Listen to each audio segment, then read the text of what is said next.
Hi everybody, Russ and the West Ham Network. Hope you're all safe and well. If you're new around here, where the bloody hell have you been? But welcome. And if you are new, hit the subscribe button, like, share, comment, all that type of good stuff. Happy Wednesday, hump day, all downhill from now to the weekend. Boys won yesterday, 4-2, 6-goal thriller at Cambridge United. And there's a few injuries, wasn't there? Yesterday was a bit of an injury crisis at West Ham. At lunchtime today, gave a bit of an update in terms of what we've heard and what we've seen, what we've read about those injuries.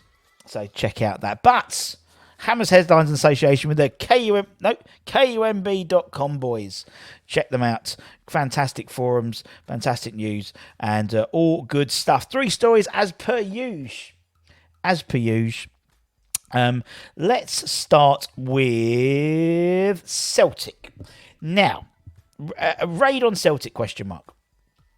So West Ham have appointed Mick Doherty to their recruitment team following his exit from Celtic.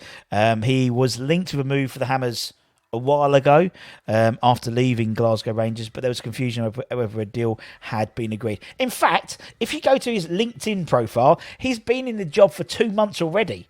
So, apparently so. His job title is Emerging Talent International UK Recruitment.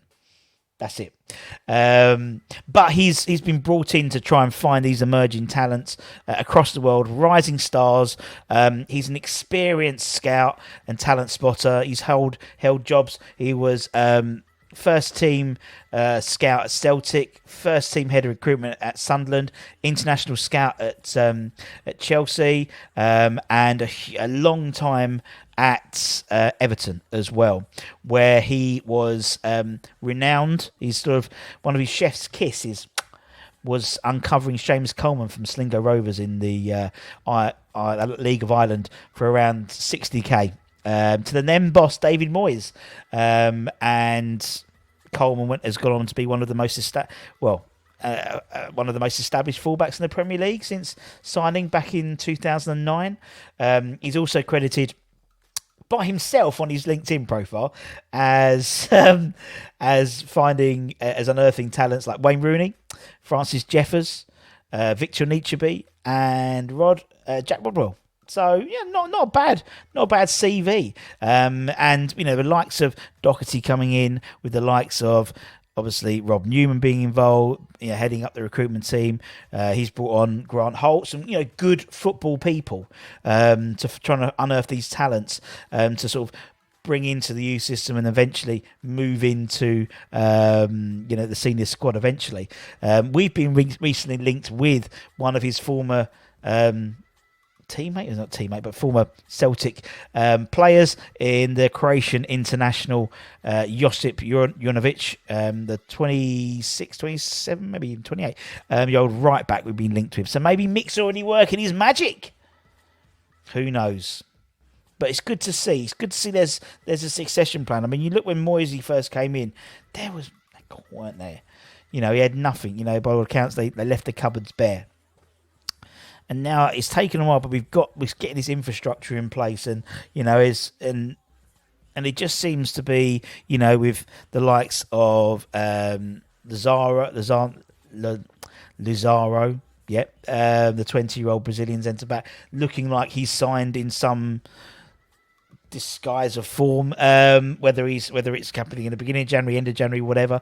The likes of these youngsters being brought through. We've had the likes of Marshall, who's we signed from Northern Ireland clubs, and now he's developed into he's just signed pro forms. We're going to do a piece about the youth setup again, sort of an update, because I had the privilege to talk to a few. Or to hear from a few of the academy coaches about how the setup and how things are progressing, particularly from the under 18s. Kevin Keane is very excited about the under 18 side, and they've won 10 in a row, and not bad considering most of the time. Most of the sort of the really really good ones, so to speak, have been shipped off to or been used by Mark Robson for the 23. So. And Potsy, so we'll keep an eye on that one. A a strange link here. We've been linked to Sheffield United left back Reece Norrington Davis, He's a Welsh international. He plays for Sheffield United, as I said. And the reason why it's weird, I mean, he's 23, so, he's homegrown as well. So there's all that, tick boxing. He got injured in October with a hamstring injury, which meant he missed the World Cup. And it was said when he had the operation, was it an operation? Yeah, surgery on his hamstring, that he was out for 10 weeks, not back until till February. So if we did sign him, we'd sign an injured player in January. But, apparently the first 10 games he played in the Championship this year, very impressive displays. The likes of us, Palace, Bournemouth and Leicester were all alerted to his form. 23, but as I said, the fact that he's already injured, would we sign an injured player again? That's Scott Mean all over again, isn't it, for us who can remember the old Scott Mean injury when we signed him from Bournemouth. Good old Harry, thanks for that.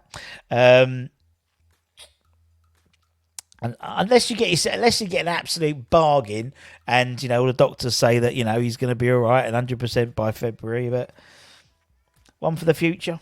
But 23, good age, but as I said, hamstring injury, not the best. Particularly, he's just gone on surgery for it as well. And another player we've been linked with, and again, this could have another blast. I've done one blast in the past with Scott Mean. Could be another blast in the past in terms of not only the transfer target here, Mr. Nikola Milenkovic, who we've been linked with for the last 2 years. Like him and Duj Kaleta-Kar were like the Carlos Bacca and Ida Johnson of the modern day transfer rumours for West Ham. But apparently his agent is doing his best to get a move to London Stadium for this man. Speaking to my favourite Italian media outlet, Calcio Mercato, his agent, Gianluca Nani, I'm pretty sure it's the same Gianluca Nani. If it is, I had a cracking night out with Gianluca when he was technical director at West Ham. Oh, one of the funniest men I've ever met. Generally, it was hilarious. But Gianluca has been trying to big him up in terms of a move to West Ham. He has said in the Italian press that Milenkovic will be a perfect fit for the Hammers, saying he has all the characteristics to play in England.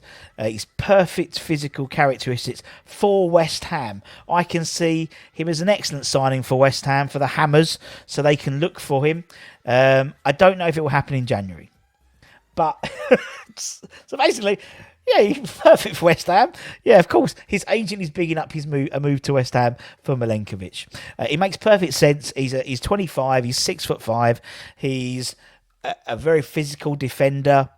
And he's got a good fitness record, which is good, unlike Kurt Zouma, for example, or Naef. But Naef didn't have a particularly chartered, a blemished rather, injury record before signing for us, but he got injured in international duty. That wasn't West Ham. That's the injury yesterday rather, but the injury, it's obviously in the pre-season with Rangers, was very much under our stewardship. But as I said, strong, 6'5", will be a perfect signing for us, or anyone else in the Premier League, to be honest. I know Tottenham sniffing around for it. I think Arsenal sniffing around as well. But the fact that Gianluca's basically said, I'll be perfect for West Ham, it's hardly unsurprising, isn't it, in terms of he'll get 10% of that. But then didn't he, under his stewardship as technical director, didn't we buy Savio from Brescia under his stewardship?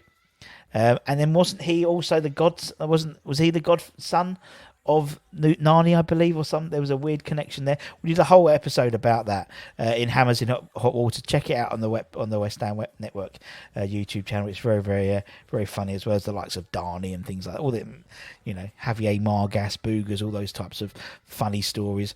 And that's it, my friends. So take care, everyone. Stay safe, stay warm, stay humble, stay positive. No football until Friday, or no World Cup until Friday. I think there's a couple of FA Cup second round replays. You've got the West Ham, not the West Ham, they're not playing, but there's the Women's League Cup as well. But no international football until Friday now. What are we going to do? Have to talk to our wives and stuff.